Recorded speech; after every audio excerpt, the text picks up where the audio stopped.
സഹകരണ മേഖലയിലെ അഴിമതികളെ കുറിച്ച് പല ആവർത്തി കേരളീയ ദർശന്റെ പ്ലാറ്റ്ഫോം ഉപയോഗിച്ചിട്ടുണ്ട്.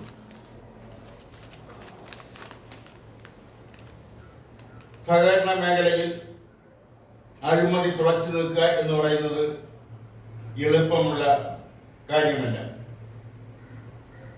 ഓരോ സഹകരണ സംഘത്തിൽ നടന്നിട്ടുള്ള അഴിമതികൾ അത് ചിലപ്പോഴെല്ലാം മറന്നേക്ക് പുറത്തു വരുമ്പോഴാണ് ജനങ്ങൾ അതിനെക്കുറിച്ച് ആശ്ചര്യപ്പെട്ടുകൊണ്ട് അതിനെ നോക്കിക്കാണുന്നത്. ഇപ്പോൾ സഹകരണ സംഘങ്ങളിലെ അഴിമതിയെക്കുറിച്ച് പറയാനുണ്ടായ പ്രത്യേക സാഹചര്യം എന്ന് പറയുന്നത് വയനാട് സുൽത്താൻ ബത്തേരി സർവീസ് സഹകരണ ബാങ്കും ആ ബാങ്കിലെ നിയമനവും ആ നിയമനവുമായി ബന്ധപ്പെട്ട് നടന്ന കോഴയും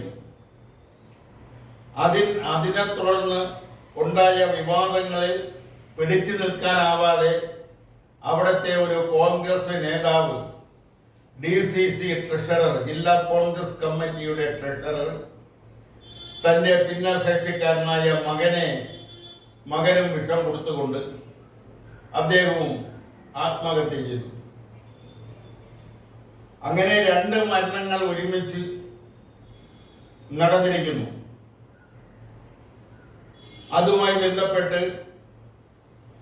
സ്ഥലത്തെ MLA IC ബാലകൃഷ്ണൻ അടക്കമുള്ള അവിടുത്തെ മുൻ ജില്ലാ പ്രസിഡന്റ്, കോൺഗ്രസിന്റെ മുൻ ജില്ലാ അധ്യക്ഷൻ പൗലോസ് അടക്കമുള്ളവരെ ആത്മഹത്യാ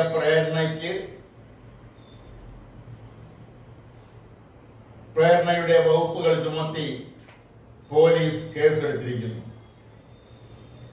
എന്നാൽ ആ സഹകരണ ബാങ്കിൽ നടന്ന അഴിമതികൾ, നിയമനവുമായി ബന്ധപ്പെട്ട് നടന്ന അഴിമതിയെക്കുറിച്ച് പ്രത്യേകിച്ച് അന്വേഷണം ഒന്നും നടക്കുന്നതായിട്ട് അറിവില്ല.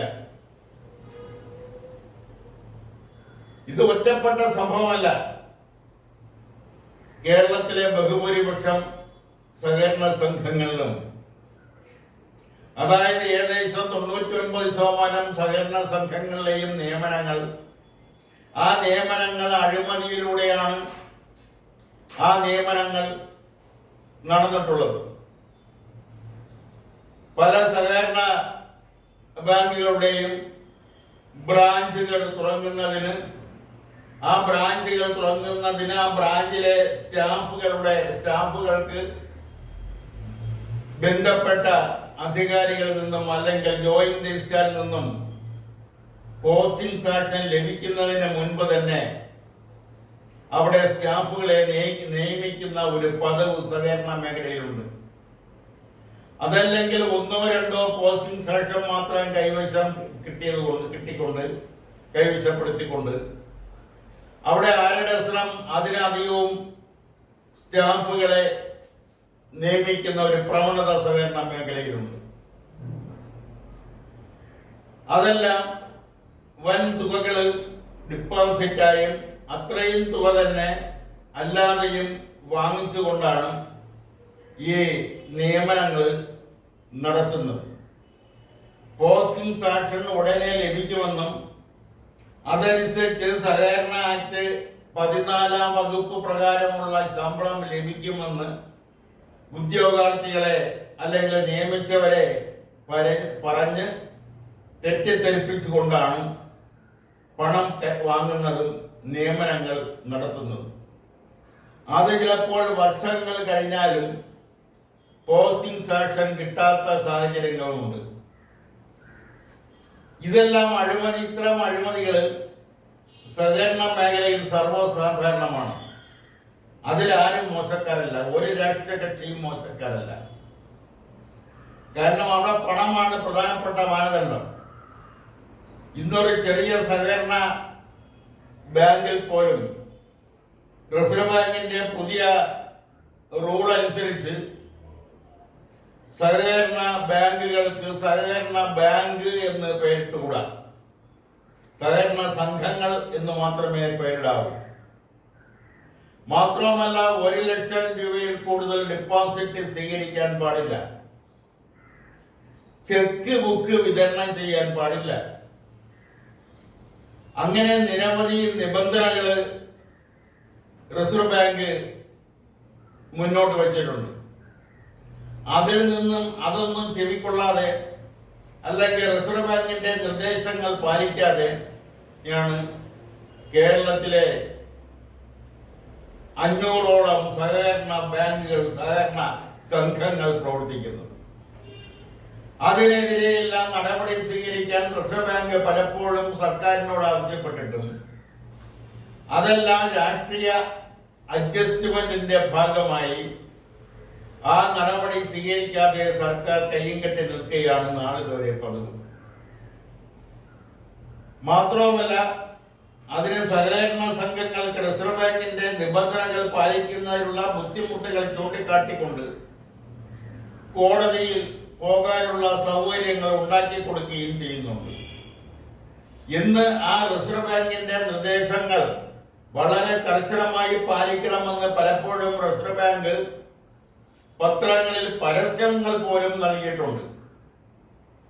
എന്നാൽ റിസർവ് ബാങ്കിന്റെ ആ നിർദ്ദേശങ്ങൾ മറികടക്കാൻ വേണ്ടി, ആ നിയമങ്ങൾ മറികടക്കാൻ വേണ്ടി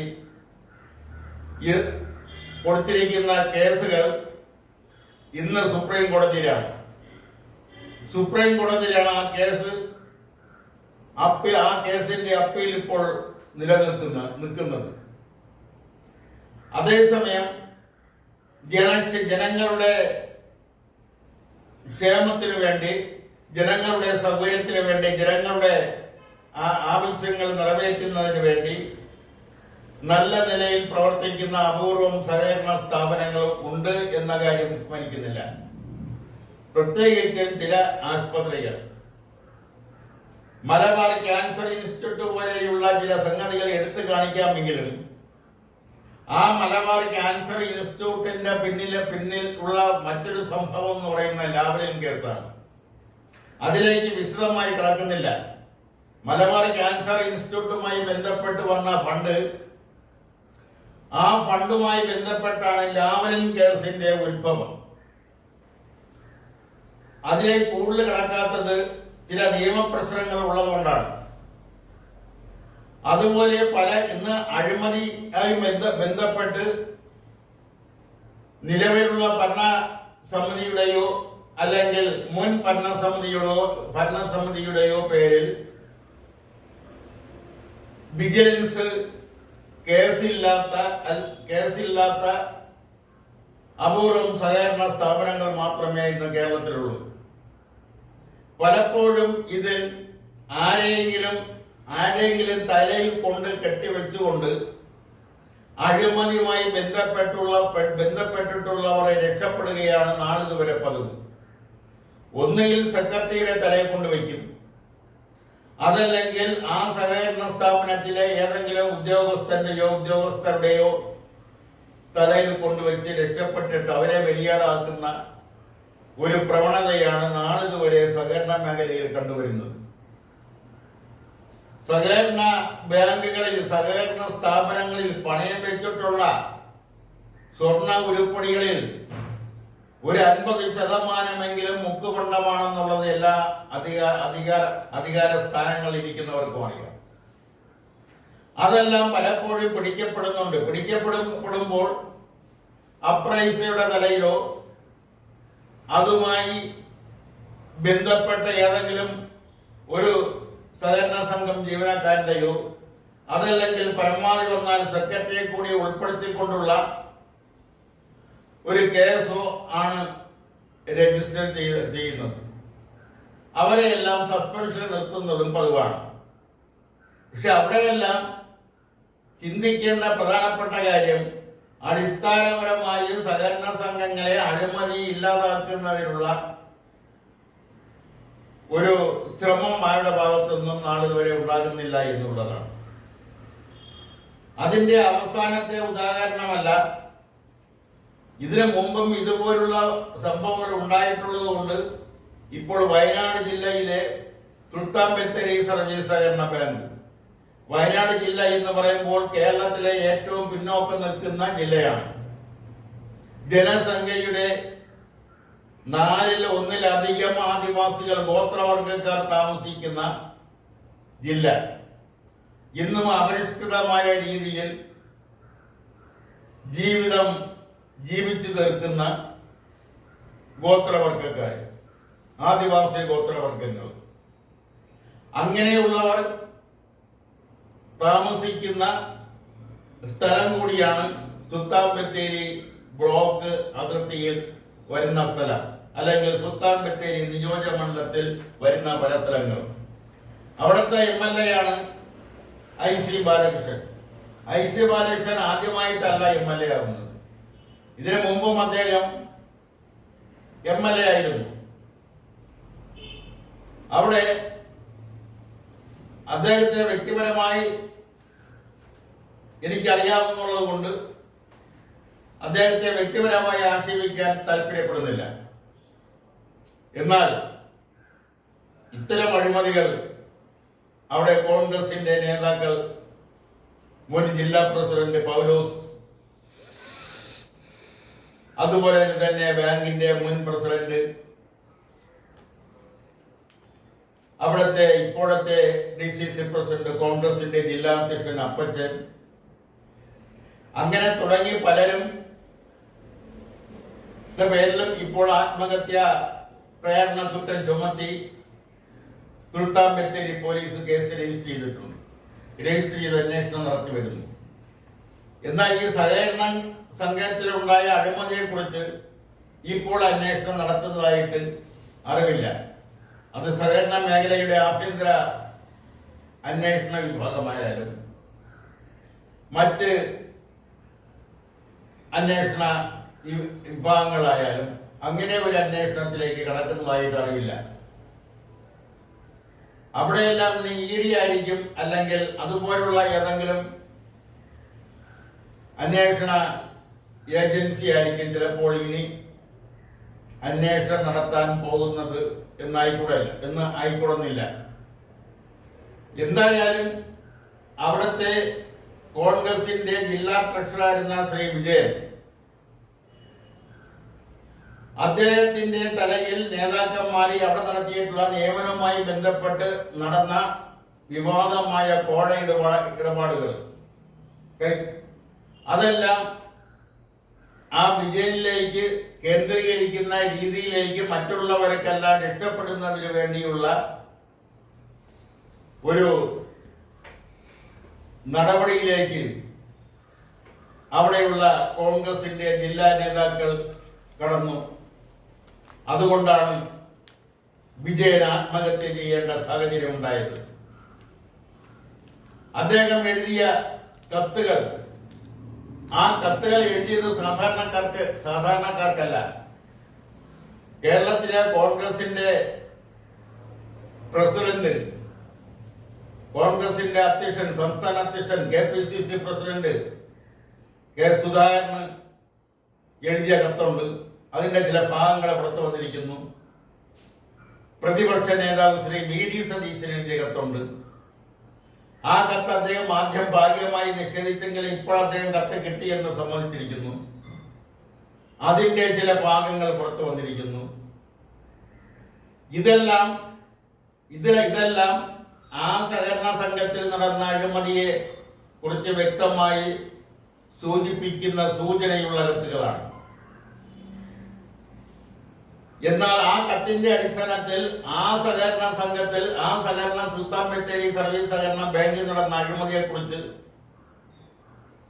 അന്വേഷണം എന്തുകൊണ്ട് നടത്തുന്നില്ല, എന്തുകൊണ്ട് നടത്തിക്കൂടാ, ആ അഴിമതി നടത്തിയവരെ നിയമത്തിന്റെ മുന്നിൽ കൊണ്ടുവരാൻ എന്താണ് തടസ്സം, അവിടെ ആരാണ് തടസ്സം നിൽക്കുന്നത്? അതിന്റെ ഭരണസമിതി അംഗങ്ങളെല്ലാം പ്രതിപക്ഷത്തുള്ളവരാണല്ലോ, കോൺഗ്രസുകാരാണല്ലോ. ഭരണപക്ഷത്തുള്ള CPIM-ന് അല്ലെങ്കിൽ CPIM നേതൃത്വം കൊടുക്കുന്ന സർക്കാരിന് ആ ബാങ്ക് നടന്നിട്ടുള്ള അഴിമതിയെ കുറിച്ച് എന്താണ് അന്വേഷിക്കാനുള്ള ബുദ്ധിമുട്ട്, നടപടിയെടുക്കാനുള്ള ബുദ്ധിമുട്ട്, അതിൽ കുറ്റം ചെയ്തവരെ നിയമത്തിന്റെ മുന്നിൽ കൊണ്ടുവരുന്നതിനുള്ള പ്രായോഗികമായ ബുദ്ധിമുട്ട് എന്താണ്? അവിടെയും ചില ഭയപ്പാടുകൾ നിലനിൽക്കുന്നു. തങ്ങൾ അവിടെയും തങ്ങളുടെ കൈയും ശുദ്ധമല്ലല്ലോ എന്നുള്ള തിരിച്ചറിവാണോ ഈ അഴിമതിയെക്കുറിച്ച് അന്വേഷണം നടത്തി നടപടിയെടുക്കാൻ പഠിക്കുന്നത്? ഇതൊരു ഒറ്റപ്പെട്ട സംഭവമല്ല. പലപ്പോഴും അദ്ദേഹം ഈ വിജയൻ ചെറുപ്പക്കാരനല്ല, ഒരു പ്രായം കൊണ്ട് മുതിർന്ന ആളാണ്. കോൺഗ്രസിന്റെ ജില്ലയിലെ മുതിർന്ന നേതാവാണ്. അദ്ദേഹം പതിറ്റാണ്ടുകളായി പൊതുപ്രവർത്തന രംഗത്ത് നിൽക്കുന്ന ആളാണ്. അങ്ങനെ പൊതുപ്രവർത്തനം നിൽക്കുന്ന ആൾക്ക് സാമ്പത്തികമായി ഉണ്ടായ പ്രശ്നങ്ങൾ അത് ഏത് നിലയിലായാലും ഇത്തരം സാമ്പത്തികപരമായ പ്രശ്നങ്ങൾ പൊതുരംഗത്ത് നിൽക്കുന്ന പലർക്കും ഉണ്ടാകുന്നുണ്ട്.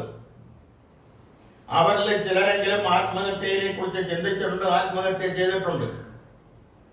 അവിടെ നിന്നെല്ലാം കൈയിട്ട് വാരുന്ന അല്ലെങ്കിൽ പല തെറ്റായ മാർഗങ്ങളിലൂടെ പണം ഉണ്ടാക്കിയിട്ടുള്ള പൊതുപ്രവർത്തകര് വേറെ. അത് അറിഞ്ഞൂടാത്തവരാണ് പലപ്പോഴും ആത്മഹത്യയെക്കുറിച്ച് ചിന്തിക്കുന്നതും ആത്മഹത്യയിലേക്ക് നടന്നു നീങ്ങുന്നതും. അപ്പൊ പൊതുപ്രവർത്തനം പണമുണ്ടാക്കുന്നതിനുള്ള ഒരു കുറുക്കുവഴിയാണെന്ന് ചിന്തിക്കുന്നവരും ചിന്തിക്കാത്തവരും ഉണ്ട് എന്ന് സാരം.